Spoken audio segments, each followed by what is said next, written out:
تو یہ تمہارے باپ کا تم پہ سب سے بڑا احسان ہے. یہ یاد رکھیے گا میری بات. اگر آدھار کارڈ سے باپ کا نام ہٹا تو سوسائٹی میں کوئی کروٹ میں بٹھانے تیار نہیں ہوگا. کبھی باپ کو نہ بولنا. باتیں بہت زیادہ ہیں. میں اگر مثال دے دیتا ہوں تو بڑا وقت لگے. بس میں بات سمیٹنے لگا ہوں. باپ بھی بڑا اہم ہوتا ہے. باپ بھی بڑا اہم ہوتا ہے. خدا آپ کو سلامت رکھے. میرے عزیز نوجوانوں، باپ کی قربانیاں ہمیں یاد رکھیں گے. جیسے ہمارے فہیم بھائی آج بچوں کی خوشی ہے، اسی طرح ہمارے ماں باپ کو بھی خوشی ہوئی ہوگی. آج جس طرح ہمارے بھائی نے بچوں کے عقیقے کے موقع پہ حضور کو بلانے کا اہتمام کیا ہے، میں تو اس کو حضور کو بلانے کا اہتمام کہتا ہوں. اس لیے کہ کارڈ لکھ کر کے کسی امیر کی چوکھٹ پہ ڈالو تو امیر آ جاتے ہیں. جلسہ سجا کے بعد مدینے تک پہنچاؤ تو مصطفیٰ مدینے سے تشریف لے آئے. سبحان اللہ. یہ حضور کو بلانے کا اہتمام ہے. ہاں، وہ کہا تھا کسی نے گلیوں کو سجانے دو، پلکوں کو بچھانے دو، کس گلی سے آئیں گے مصطفیٰ خدا جانے. بے شک بے شک. سبحان اللہ. کس گلی سے آئیں گے مصطفیٰ خدا جانے. بے شک. حضور چاہے تو تشریف لا سکتے ہیں، اور اگر وہ نہ آنا چاہے، وہ چاہے تو وہیں سے لیٹے لیٹے اس پوری محفل کو ملاحظہ فرما. بے شک. واہ واہ. سبحان اللہ. بے شک. وہ کہا تھا کسی نے اگر آنکھیں میری دیدار کے قابل نہیں آتا واہ تو پھر آواز ہی اپنی سنا دو یا رسول اللہ. بے شک. سبحان اللہ. واہ. تو پھر آواز ہی اپنی سنا دو یا رسول اللہ. بے شک بے شک. میرے نوجوانوں، باپ کی قدر کریں گے انشاءاللہ. کریں گے انشاءاللہ. کریں گے انشاءاللہ. کبھی یہ مت کہنا میرے باپ کو میرا دکھ نہیں ہوتا ہے. باپ کو کتنا دکھ ہوتا ہے. جب حضرت یعقوب حضرت یوسف کی جدائی میں 40 سال تک روئے نا تو آنکھوں کی روشنی کھو بیٹھے تھے. لاؤ کوئی اتنی بڑی مثال باپ کے پیار کی ملتی ہو تو لاؤ. جس باپ نے بیٹے کی محبت میں روتے روتے آنکھوں کی روشنی کھو دی ہو. اور پھر رشتہ اتنا گہرا، جب بھائی قمیص لے کر کے لوٹے تو باپ نے کہہ دیا تھا مجھے یوسف کی خوشبو آ رہی ہے. بے شک. واہ. سبحان اللہ. سبحان اللہ. بے شک. باپ ہوتا ہے جو اندھا ہو کر کے بھی اے ٹو زیڈ صرف ہواؤں سے بیٹوں کو پہچان دیتا. وہ تو پھر اللہ کے نبی ہے. بے شک. سبحان اللہ. یہ اندھے کا لفظ میں نے ان کے لیے نہیں بولا، یہ مطلقاً تیرے میرے باپ کے لیے بولا ہے. آنکھوں کی روشنی ختم. اور سنو، رشتے بھی رشتے ہوتے ہیں. اللہ ہم سب کو حضرت یوسف کی باپ سے محبت کا صدقہ عطا کر دے. بے شک. سبحان اللہ. سبحان اللہ. بے شک. آپ کو جس قید خانے میں ڈالا گیا تھا وہ زمین دوست تھا. یہاں کیا بولتے ہیں؟ بیسمنٹ. بیسمنٹ زمین میں ہوتا ہے. ہارسی ہارسی تو ایک زمین کے اندر تھا. اور چھوٹا سا روشن دان نا زمین کے لیول سے کھلا ہوا تھا. حضرت یوسف علیہ السلام اسی روشن دان کے قریب آ جاتے. سنیں ذرا، ہے توجہ؟ چلو تھوڑا سا اور ذرا کہہ دیں یا رسول اللہ. یا رسول اللہ. حضرت یوسف اسی روشن دان کے قریب آ جاتے اور بیٹھے رہتے، دیکھتے کاش کوئی آ جائے ایسا جو میرا پیغام میرے وطن تک لے جائے. کیونکہ جب بیٹے پردیس میں ہوتے ہیں نا تو انہیں صرف ایک فکر ستاتی ہے، پتہ نہیں ابا کا کیا حال ہوگا. یہ لائق بیٹوں کی بات کر رہا ہوں. انہیں فکر ستاتی ہے، پتہ نہیں ہمارے باپ کا کیا حال ہوگا. اور پھر یہاں تو حضرت یوسف کو باپ سے چھینا گیا ہے. ایک خیال رہتا تھا کاش کوئی آ جائے میرے باپ تک میری بات پہنچا دے، کاش کوئی آ جائے. ایک دن نا کنعان کا ایک تاجر آیا. وہ کسی کام سے وہاں رکا. اس کا اونٹ رسی چھڑا کے ادھر دوڑا جدھر حضرت یوسف علیہ السلام تھے. بے شک. اور اس روشن دان کے قریب آ کے رکیا جس کے سامنے حضرت یوسف بیٹھے ہوئے تھے. جب قریب آیا اونٹ کو پکڑنے کے لیے اس کا مالک حضرت یوسف نے چپکے سے آواز دی، سن پردیسی ہے؟ اس نے کہا ہاں. کہا ایک بات میری بھی سن جا. کہا کہاں کا رہنے والا ہے؟ اس نے کہا کنعان کا رہنے والا ہے. اتنا سنا آنکھوں میں چمک آ گئی. رب کا شکر ادا کیا. بے شک کہنے لگے کنعان میں یعقوب کو جانتے ہو؟ اس نے کہا انہیں کون نہیں جانتا؟ بے شک بے شک کہا بھی وہ کیسے ہیں؟ تو اس نے کہا تمہیں کیا بتاؤں، ان کا ایک بیٹا تھا یوسف بے شک واہ جو انہیں جان سے زیادہ پیارا تھا۔ بے شک سبحان اللہ۔ جب سے ان کے بیٹے کو بھیڑیے نے کھایا ہے اس دن سے ان کا روتے روتے برا حال آیا، کہ وہ آنکھوں کی روشنی کھو بیٹھے۔ حضرت یوسف علیہ السلام نے اتنا سنا آنکھیں اشکبار ہو گئی، لیکن سنبھالا خود کو راز رکھنا تھا۔ آپ نے ایک پیغام کسی شے پہ لکھا، وہ چمڑا تھا یا لکڑی تھی یا پتے تھے، اس میں بسم اللہ لکھا اپنا پیغام، اور لکھنے کے بعد کہا کہ جا کے یہ یعقوب کو دے دینا۔ جب وہ تاجر لے کے اس پیغام کو چلا، کنعان آیا، آ کر کے وہ خط کو پیغام حضرت یعقوب کو دینا بھول گیا۔ 3 دن ہو گئے، خواب میں حضرت یوسف تشریف لے آئے۔ واہ واہ بے شک سبحان اللہ۔ کہا یار بھول گیا میرا پیغام، تم نے پہنچایا نہیں؟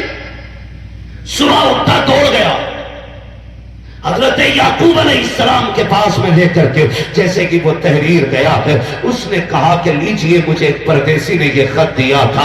اللہ اکبر، باپ ہوتا ہے۔ حضرت یوسف علیہ السلام کے والد حضرت یعقوب نے جب تحریر کا لہجہ دیکھا ہے، آنکھوں میں آنسو آ جاتے ہیں، کہتے یار بتا تو سکی کون تھا جس نے تجھے دیا تھا؟ کہ میں جانتا نہیں ہوں۔ کا نام بتا دے۔ کا نام بھی نہیں پتا ہے۔ کا کہاں کا رہنے والا ہے؟ کا یہ بھی نہیں پتا ہے۔ میں گزر رہا تھا، ایک مقام پہ میں رکا تھا، وہاں ایک اجنبی نے یہ دیا تھا۔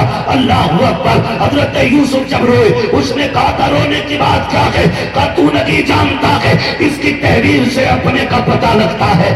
ایسا لگتا ہے جیسے کسی اپنے کا لہجہ ہے، ایسا لگ رہا ہے جیسے کسی اپنے نے مجھ سے کچھ کہا ہے۔ لکھا ہوا تھا، او یعقوب تم رب کے عظیم پیغمبر ہو، تم اللہ کے محبوب بندے ہو، میرے لیے دعا کر دو، اللہ مجھے مصیبت سے نکال دے۔ حضرت یعقوب کے ہاتھ اٹھ گئے۔ مورخین نے لکھا ہے، محدثین نے لکھا ہے، ان لوگوں حضرت یوسف کو جو قید خانے سے رہائی ملی تھی، وہ حضرت یعقوب کی اسی دعا کے نتیجے میں آتا ہے۔ سبحان اللہ۔ نعرہ تکبیر، نعرہ رسالت، نعرہ غوثیت، مسلک اعلی حضرت مفتی حماد رضا صاحب قبلہ، نعرہ تکبیر۔ سبحان اللہ، بہت خوب حضرت، ماشاءاللہ، واہ۔